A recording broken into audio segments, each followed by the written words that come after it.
Bonsoir aux auditeurs de Réel Politique. Faisons, si vous le voulez bien, un petit tour d'horizon des sujets d'actualité sur la Russie. Le premier d'entre eux, dont on entend assez fréquemment parler, c'est la Russie est-elle devenue eurasiatique ou asiatique? Ou alors est-ce qu'il s'agit d'un tropisme particulièrement propre à Vladimir Poutine? Je crois que dans un premier temps, on peut se dire que finalement les relations historiques entre la Russie et l'Ouest ont essentiellement été conflictuelles.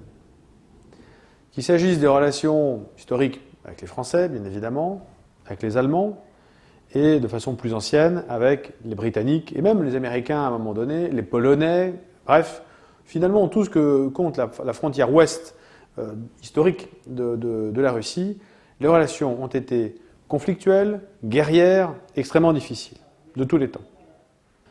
Alors que les relations avec l'Est ont été relativement pacifiques dans l'histoire. Relativement, bien sûr, quand les Tatars sont arrivés, ils ont massacré toute la population de Kiev, les choses épouvantables ont été commises à l'époque, mais passé ce choc, disons, des Tatars, les relations finalement ensuite a été relativement paisible entre les Russes et son occupant, en tout cas la puissance qui les dominait à cette époque.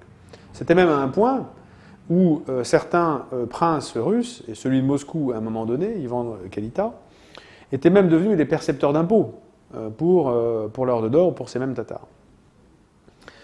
Donc dans l'histoire, on voit bien que d'un côté, les relations ont été assez difficiles, et on s'en rend compte encore aujourd'hui avec l'Ouest, d'un point de vue politique, d'un point de vue géopolitique, d'un point de vue économique. Donc il y a à la fois cette relation de dépendance, de relation bien sûr de proximité culturelle, chrétienne, de peuple, de population aussi, mais d'un autre côté, toujours conflictuelle. De l'autre, des espaces immenses, une richesse non moins immense de matières premières, bien évidemment, et une conquête finalement de cette Asie centrale jusqu'à la Sibérie et jusqu'à Vladivostok, qui s'est passée de façon relativement paisible. Il va de soi qu'ensuite, passé cette conquête, les relations avec les faibles populations autochtones ont également été relativement paisibles. Elles ont d'ailleurs été dans l'ensemble assez bien intégrées dans l'Union soviétique, ce qu'on oublie un petit peu trop souvent. C'est-à-dire, contrairement aux États-Unis par exemple, où on a connu des massacres des populations indiennes, ça n'a pas du tout été le cas dans l'histoire de la Russie ou de celle de l'Union soviétique, où même un certain nombre de représentants locaux avaient un rôle à Moscou, que ce soit dans l'armée ou au Politburo à l'époque, ou plus récemment même dans les affaires, où on retrouve certains oligarques qui font partie de certaines minorités. Donc essayons de sortir d'abord dans ce sujet aujourd'hui, dans ce petit tour de table, ce petit tour d'horizon, des idées un petit peu convenues. La Russie est européenne, elle lui appartient, bien sûr sa population est à l'ouest, etc., on le sait tous, mais les choses sont plus compliquées.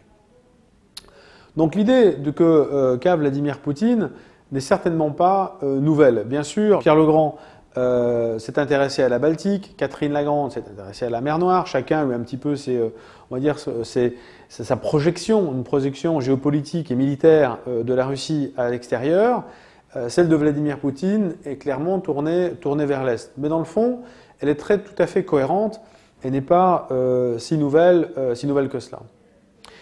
Et puis, là où il faut quand même noter aussi, c'est que même si elle n'est pas nouvelle dans cette démarche, on peut se demander si elle a vraiment été voulue. Parce que finalement, dans un premier temps, à peine arrivé au pouvoir, Vladimir Poutine a eu une vision plus équilibrée des choses. Il pensait probablement avoir une bonne relation avec l'Ouest. N'oublions pas qu'il a été le premier à téléphoner à George Bush après les attentats du 11 septembre, qu'il a également donné certaines autorisations de survol du territoire ou facilité en tout cas un certain nombre de choses pour les interventions américaines, notamment en Afghanistan.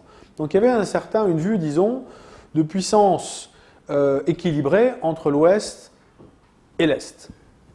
Et puis au fur et à mesure, disons, de ces dernières années de son mandat, la Russie, après s'être sentie humiliée pendant les années Yeltsin, s'est sentie probablement blousée, roulée par les Occidentaux ces dernières années.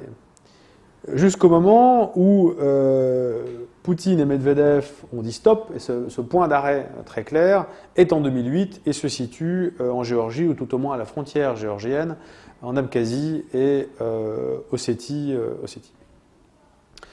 Stop à quoi? Stop finalement à la proximité de l'OTAN à ses frontières, à l'installation de bases militaires, à des partenariats d'ordre militaire, de renseignement également, jusqu'à ce sujet qui a été considéré depuis la Russie en tout cas comme une plaisanterie, qui était l'installation de radars en Pologne notamment et en République tchèque, du système disons de défense, pour protéger l'Europe d'une attaque assez improbable quand même de l'Iran. Donc à partir de ce moment-là, la Russie a dit maintenant, ça commence à bien faire, on arrête là, vous ne voulez pas jouer le jeu, et puis on met un point d'arrêt. Donc ça c'est le premier temps. Et dans un deuxième temps, c'est progressivement de se rapprocher de l'Asie. L'Asie, bien évidemment, la Chine pour commencer, mais aussi la Corée du Sud et le Japon. Alors il y a la question énergétique sur laquelle on reviendra dans un instant aussi, qui est évidente. Concrètement, la Russie peut vendre son pétrole et son gaz à de ces nouveaux marchés qui sont de grands consommateurs, et en l'occurrence peut vendre notamment son gaz plus cher au Japon plus particulièrement, depuis la décision d'arrêter les centrales nucléaires au Japon, peut le vendre plus cher qu'à l'Ouest. Donc il y a aussi tout simplement une bonne motivation, je dirais, d'ordre économique qui fait que l'Asie a tout son rôle. Bien sûr, on parle de l'intérêt historique, géopolitique et aujourd'hui tout à fait économique. La raison aussi est probablement politique, c'est-à-dire qu'un certain nombre de pays, on va dire, on les appellerait presque non alignés, finalement, à nouveau aujourd'hui, donc ils ne s'alignent pas, en tout cas, sur les valeurs occidentales. On met l'Europe, l'Union européenne et les États-Unis, disons, comme alliés ensemble.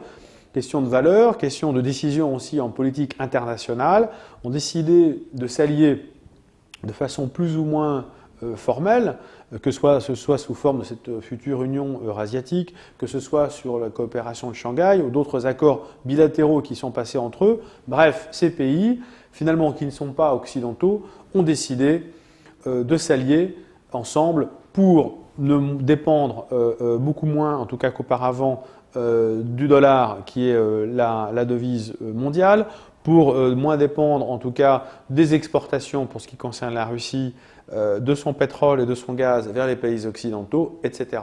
Donc c'est là finalement ce changement qui était prévisible, puisque dans un premier temps, je le répète, il y a probablement une vision assez équilibrée de Vladimir Poutine entre l'Ouest et l'Est, et qui finalement l'a poussé dans les bras de l'Asie, et probablement à terme davantage au détriment des Européens que de la Russie elle-même, qui va trouver d'autres sources d'alimentation, si on peut dire, pour son économie, même si cela va prendre du temps. Un pipeline ne se construit pas en 48 heures, et les accords commerciaux non plus. Mais la tendance lourde est là, et il est clair qu'elle semble désormais quasiment irréversible.